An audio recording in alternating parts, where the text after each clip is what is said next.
7, an 11-month-old boy is brought to the clinic by his mother for a rash on his trunk, which he has had for past 2 days.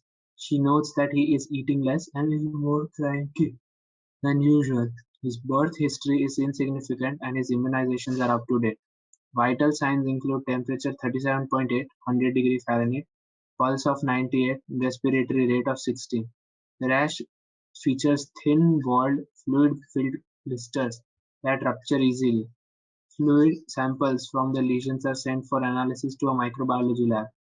The results reveal an infection by gram-positive bacterium Staphylococcus aureus.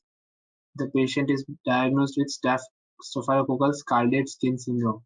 Which of the following is synthesized first during the primary immune response to the causative organism?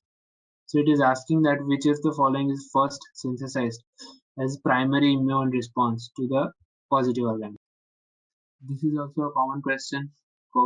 Patient is exposed to Staphylococcus aureus, Staphylococcus scalded skin syndrome. Which of the following is synthesized first during the primary immune response to the causative antigen? So the first thing that will be synthesized is always IgM, as everybody knows. So IgM is the answer over here.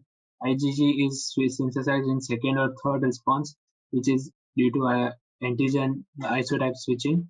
IgE is also synthesized due to isotype switching, but it is in allergic response. IgD is synthesized when there is, when if you are shunning down the receptors. At that time, it is synthesized. Immunoglobulin and IgA.